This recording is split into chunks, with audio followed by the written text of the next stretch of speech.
Yeah, thank y'all for coming. I know this wasn't originally scheduled, but felt like it'd be good for us all to visit one more time before we hit the recruiting trail and just revisit Saturday night, which in my opinion was the best college football atmosphere I've ever experienced. And I just want our fans and supporters and students and band and cheerleaders and everybody that provided that type of atmosphere for our young men to play in and for us to coach in. Just thank you. It was incredible, off the charts good, and I think it's the best home atmosphere in the country, and I know a lot of good recruits got to see that, and so that was incredible. So thank you to all the Auburn Tiger family, and it will forever be a regret that we didn't get to celebrate together after it.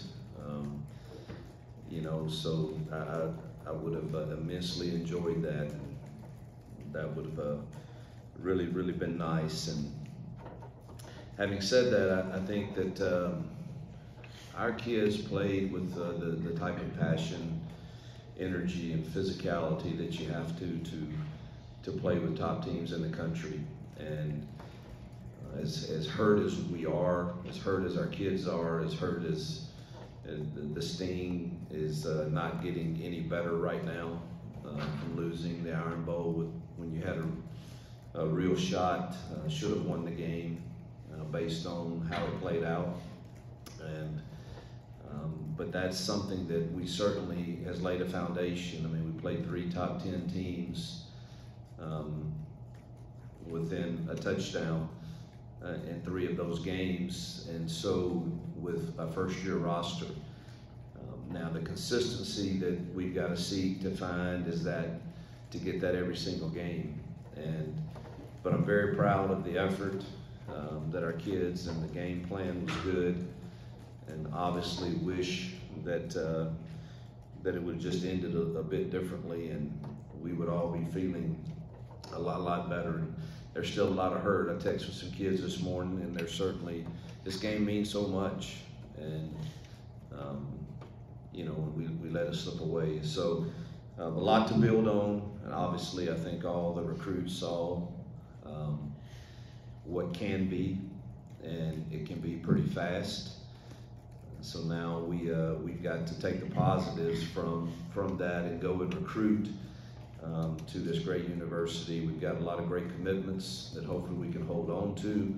We've got to recruit our current roster, I'm sure. That's the new world we're in. That'll start today. We've got to get all the NFL information and try to give our kids the best information and make the wisest decision. And at the same time, go recruit high school kids, portal kids, whatever it takes to enhance our roster so that we are better able to have depth and compete with more consistency next year. So excited, but absolutely still heartbroken over Saturday evening, as are our kids. And so, man, just but more determined than ever and more confident than ever that this place can be an elite college football program. First question, front row, Jay. Thank you. Hugh, obviously, you finished your regular season, your first one here with back-to-back just tough losses. Talking about your headspace on Sunday when you wake up as a man and as a leader of this program, I'm sure it's tough. Well, I never went to sleep, so I didn't wake up. It just it's just this profession is we sign up for it, and it's difficult, and I try to keep things in great perspective about the big picture of why we coach, and I have to preach that to myself after losses like the last few, because we truly are. My window of coaching is in the spectrum of life is pretty small, and what I do with that window matters long after the program is over. And I know fans and media and coaches, all of us live and die with every game. But if you look at the big spectrum, I know that we're pouring into the people in this program the right things, you try to get some comfort with that, but it's hard. There's no two ways about it. You run through every single play that could have made a difference, and do you do anything different? You're going to relive all of that, and it's I didn't sleep at all, and it means so much to so many people. And when you care, you want to deliver when you have an opportunity in a game of that magnitude, and when you don't, you're not going to sleep very much. And I watched the film several times, and just but again, as disappointing and as hurtful as it is, it also, if you're made of the right stuff, it makes you really determined to get in those situations again, and to go get some players that want to do it with you. And you know, but to say that you wake up on Sunday morning and it's all over in your mind and in your spirit, and that's not real. It's still not over, truthfully, but I'm a fighter, and so are these kids, and so are these staffs, and time makes things a little better, and you're encouraged that you did find a way to compete with one of the elite programs in the country in year one. Second row, Bill. I know it wasn't, excuse me, I know it wasn't the start that you wanted to get, but just talk about winning the toss, getting the ball, things not going well, them scoring, and then being able to come back from that. Yeah, so showed our resolve, and yeah, I wanted the ball. I felt like we had a good plan offensively, and the first possession didn't go real well, but that happens against good teams. I mean, they're going to stop you. Alabama's pretty good on defense, and you know, and then for them to jump out and own us, but our kids never quit, not 1 ounce of them, and so that was good to see them fight back. In front right now. Coach, DJ was one of the last guys off the field, and it's like clearly was just in a state of shock. I guess when you talk to the player, if you did talk to him, was on the wrong end of a moment like that lives in this rivalry. How do you help someone through that? I wish I had the words for him. I tried hard. I sat with him in his locker for a while. He and Coy, and you know, text with him yesterday, and it's just tough. This world can be brutal on. I get it on coaches. They're going to be brutal on me and every decision that I make, good or bad, and everybody's got the answer, you know, and what they would do, and I get that for coaches. You hate to see it when young men who are playing the game, you know, get attacked. That's just, I hate that. I think those people are, well, I just think those people need to get a life and a perspective. But you know, no one hurt more than Coy and DJ, and truthfully, in the scheme that we were in that play, I know DJ would get all of the criticism, but truthfully, there should have been somebody else standing there with him to help him also, and so it's not just him, even though he's feeling the weight of it, and he's feeling the weight of it. His words at his locker were just, "Coach, I let you down. I let you down," and you know, and he felt that because of not only that play, but the one right before half when we were up 14-10, he didn't get the call, and you know, gave him a long TD pass there, and so he felt the weight of the world on him, and just I just told him we'd get through it. We love you. We'll get through it together, and somehow in time, if handled right, it makes us stronger. Go in the front row, Mike, and then Brian Stoltz. Coach, you mentioned you had a chance to watch film after this one already. Can you talk about some of the key moments of the game and what your conversation with the coaches were in those moments, particularly the 4th and 31 and also the muff punt? Yeah, the punt, I don't know what discussion you can have. I mean, you know, Keontae dings his shoulder on 3rd down, goes to the training room, so you put your backup in, which Coy's been solid all year at doing that, and I didn't know that in the moment, but you have to play backup sometimes, and the last thing you want to do in that moment is is just let them pin us back on the 5-yard line, and with their 3 timeouts, and you know, Coy's been solid all year at catching punts, and something happened with his footing. It looked like there, and you know, it's one of those awful plays that I think we win the game if we catch that punt. But I mean, Coy has been dependable as can be, and so there's nothing you can. There's really no discussion there. I mean, if Keontae's out, then you put your next guy in there, and we trust Coy to do his job, and he's done it well all year. And unfortunately, just had a bad break there. Let's see, what was your other question? Defense on the 4th and 31. Yeah, that's that. We had a lot of discussion on that because you know they had a timeout, and we saw what they were in. They were in empty, and so your choices are: do we rush him? And if you do, we haven't really got him on the ground very much, and he can scramble around, and you're gonna have a bunch of one-on-ones back there, so you can do that.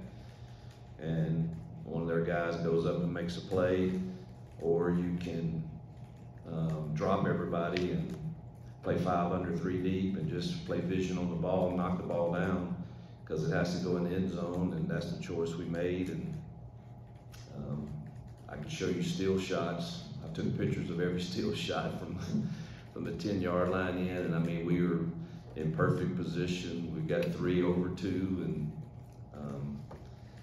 so either we didn't coach it well enough, or we didn't execute it well enough, and it's probably a combination of both. It is something we work every Thursday, and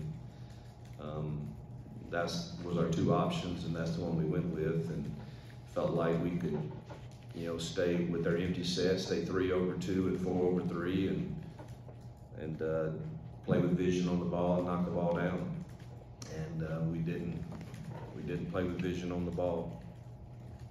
Brian? Sort of off topic, but Liberty finished the season 12-0, wanted to playing in the Conference USA Championship. How proud are you of your 4 players and kind of the foundation you set there? Well, I want to say I mean, anytime you go undefeated in college football, irregardless of what people say or don't say about your schedule, something is really, really, really going good in the right frame in that building. And so Coach Chadwell and his staff, I don't know him tremendously well, but man, you got to give them credit for getting those kids ready every single week. And as that season went on, I'm sure the pressure to succeed kind of builds in that building, and credit to their staff and their kids for responding every single time. And now they get to play for the first ever conference championship. And so, yeah, I mean, obviously, what we did there was fun and good, and I think we helped start building that program in FBS play. But you know, the credit goes to those guys there right now that have found a way to take all of those pieces that were there, and really happy for the kids that I know and help recruit. And I'm sure he combined those kids with some others and made them a team. And so congratulations to them and to AD, Ian McCaw, and you know, all that entire administration and fan base. They're getting to host a conference championship Saturday, and then who knows, they may get in one of those New Year's 6 games, which was always something we talked about. I'm not sure where all that stands right now. They'd have my vote if I had a say in it, but congratulations to them. In regards to recruiting, you didn't get the win on the field, but you got the lead going into the 4th quarter. You had the entire atmosphere, and some of the biggest recruits in the state of Alabama and across the country were here on Saturday. What does it say for recruiting moving forward? That, I mean, besides the win, you got everything you wanted. Yeah, everything but the win, and that would have been huge. But the recruits, I think, see it. I mean, the battles are never over when you're talking about battling for the top guys in the country. But for them to have that as an experience, it certainly is a positive for us. I don't know that they've been to a game that was quite like that.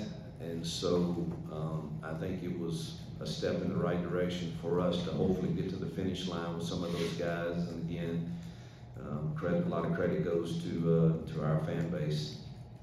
All right. Yeah, Coach, as you look ahead to, the bowl game and just kind of the trend, if you will, guys not playing in the bowl game, how do you approach those conversations? And kind of what are you expecting along the way? Girl, you're on top of it, because that thing is, this is new to me. I've never, didn't have a single kid at Ole Miss. I didn't get to coach in the Arkansas State one because I left. Didn't have a single kid do that, and obviously at Liberty I didn't either, and I left last year before the last one. But that is a difficult deal for me. I've always believed you finish. You finish with your team. We signed up for this. However, I will say I think every situation is a little different, and I'm going to have to really put a lot of thought and prayer and seek wisdom for if that becomes a case here. There's obviously some kids that probably will move on from here, so our people need to know that, and that's the new world we live in. And do you take to the bowl game those guys that are choosing to do that, or do you not? You certainly need to have some numbers to have. You want to do well, and you want to prepare well, so you got to have some numbers to do that. So that's a very, very, I think every coach probably would say. I guess some are pretty cut and dry on it. This is my first experience with it, believe it or not. I've never had to deal with it before. And so I'll be learning through the process myself. Second row, Bill. Sort of along the same lines, last year you bring in around 20 players to the transfer portal. What kind of numbers are you looking at this year, and what are your biggest areas of need? I don't think there's any possible way that any coach can sit here and tell you how he's going to come up with his 85. I don't. I mean, I'd love to sit here and tell you, hey, we're going to build it with high school kids, and y'all are going to give me time to build it that way. And I would love to say that, but then this week, if I have 10 guys walk in and transfer, and I haven't been recruiting enough high school kids to replace those, it's impossible for me to say that. So I have no idea exactly how the makeup of the 85 will look, and what we have to replace. Do we have to replace just 22, or do we have to replace 32?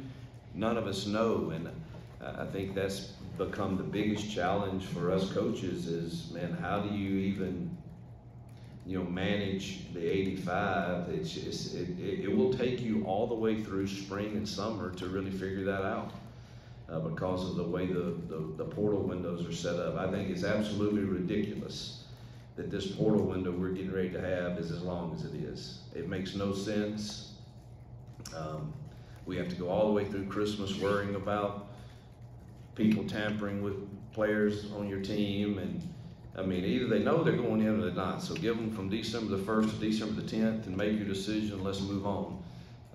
But this idea that we have all this long portal window it wasn't made by anybody that's having to live it, I assure you. Did I answer your question? Front row, Jason. Yeah. Okay. It's been a year since you took over. You came in, you said, hey, I understand, obviously with Gus being here, what Auburn's about. A year later, how much have you learned about Auburn, and how much more sure are you that this is a place that can win how you want to win? I'm absolutely, positively, totally convinced this place can be an elite program. Now, being an elite program in this conference, there's some others too in it.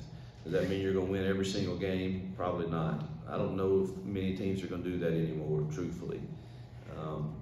But we should be in every game. And this place, the support it has, the energy, the fan base, the culture, the family feel, the administration alignment, everything, the facilities, everything is here for us to build, and I say build, these things don't happen overnight, to build a championship team. And it's here, and we can do it. And I do think it's important that we recruit young men that understand they're going to be blessed by being at Auburn. We have the resources to bless them, but entitlement doesn't come with that, and they need to fit the culture and the standard that should be for everybody, regardless of how blessed you feel you are. We should continue to try to earn those every single day, because people are investing in us. And so, but I'm totally convinced, and my family loves living here. We love the encouragement you get from the common fan that loves this place, and it's just it's been a blessing. Wish we would have delivered more wins, but I'll always feel that way probably. Coach, you talked about the reality of having to re-recruit your current roster. Talk about what the conversations with those kids are like, because that might be a vital part of getting to your 85, right? Say you have a kid like Holden who didn't play a lot this year, but maybe, looking at options, about where he can actually get some time after the season. Only way I know to be is totally transparent, is tell them the truth. The truth for some is your chances to play here are probably slim. The truth for others is, man, there's an element of patience that needs to be involved in your decision. You're going to be really good if you can just be patient and not listen to the voices that want immediate gratification, or certainly you've got the money aspect that's involved in all of this now. And I think you should choose the place and the culture and the environment that's going to develop you for the long term, for the long haul. And I think everything is better when you're in that environment for yourself. But some need to have patience, and other discussions are just going to be truthful with how we see you fitting into this roster. All right, Jim. And how would you sort of assess the things that we don't see, culture, building a foundation, and some of that stuff? What kind of progress do you think you've made in a year of setting that type of foundational stuff? If you take away week 11, I think we have made great strides in our culture. Even with that week, we have started learning about true accountability, what it's like for me as an individual to meet the standard every single day that it takes. I do not think that you can win big games if you don't have a large percentage of your team that are buying into that accountability to each other. I think the one thing that I'm still searching for more wisdom on, and we've gotten better, is this element of when you and I played, there was this element in our locker room and outside the locker room of community and communication, and man, this new world of we talk to each other through text and we date through Snapchat and all of that world, man, I think you miss this element of true community. And when you have true community, it's easy to hold each other accountable, because you and I have a relationship, and I can say to you, come on now, that's not the way we do that. And so I'm still wanting that to grow. It has gotten better. But I want us to truly be a community that has a relationship with one another, that can, that man, when you get through practice, why don't we go hang out, and instead of going and put our headsets on and just play a video game with somebody else online somewhere in the world, what about let's go put our phones away and let's have a conversation. Maybe I'm living in a fairy tale world, I don't know, but I want to develop that here.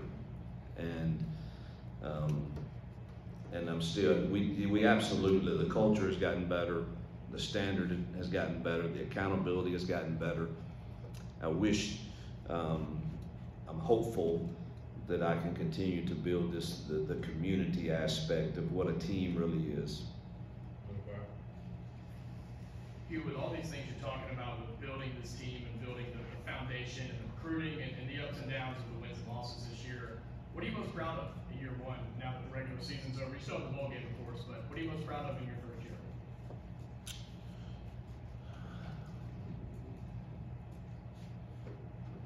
Probably most proud of the Auburn family that supported us. It's hard for me to sit here and say, I'm proud of our kids in the fight that we showed. I mean, they really, I mean, you lose 4 straight games, that thing could have gone a lot of different ways. And I thought they stayed engaged, which says our staff did a decent job of keeping them engaged. And we certainly played some of our better football in last Saturday's game. So all of that's encouraging. And but it's hard for me to sit here and say that I am proud of delivering 6 wins when I feel like it could have been more. But man, the Auburn family and fans are just absolutely, have blown me away, which makes us want to deliver to them a product that they can be so happy with. And I know we were limited, and I know we were, you could see there's different athleticism on the field in some games, but yet our kids found a way to compete. And so I'm very proud of that. But sure wish we could have had a few more in the win column. Bill, and then we got a few more. Back to Saturday night, at the end of the first half, when you get the ball you've got the ball out to midfield, I think 11 seconds in a timeout. Was there any thought of running it then, and then using the timeout? Where did you feel like you needed to get to give Alex a chance? Probably, he probably would have been good from 53 or so, 54 maybe. I can't remember that scenario with 11 seconds. Did we still have a timeout left? You know, probably felt like we could, you know, I think we dropped the ball on that possession that would have put us close to field position. And then again, I can't remember what happened at 11 seconds. I know it was 6 seconds on the Hail Mary. I can't remember what we did there. Yeah, throw it away. So, you know, it's, yeah, we do that a lot. We've been pretty balanced on those type decisions, and I guess felt like we had some open things. I thought we had some good route concepts that would give them problems, and we just had to call them at the right time. But yeah, we could have tried that, I'm sure.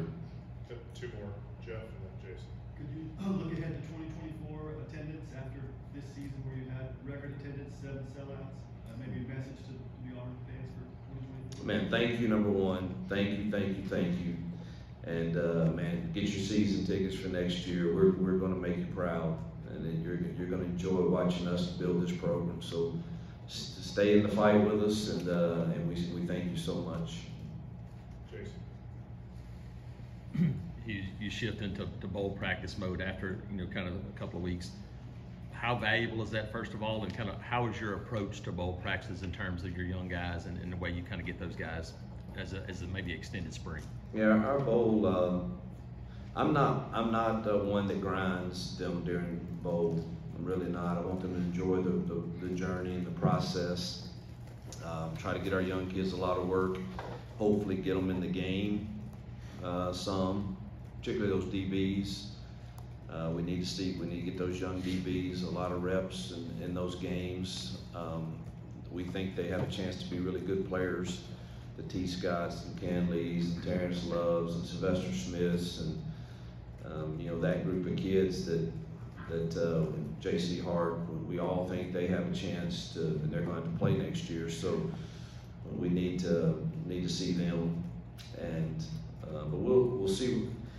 I'm going to sit down today. It's one of the things on my list, and just make a hypothetical practice schedule based on the bowls that I think we could end up going to. So I have that ready, and we'll try to get, you know, 5 to 6 here, and then usually 3 more at the practice site. So usually around 8 practices is kind of what we try to get in and get a lot of good individual work and obviously a game plan together. But excited to get some of those young kids some work. Coach, thank you for your time.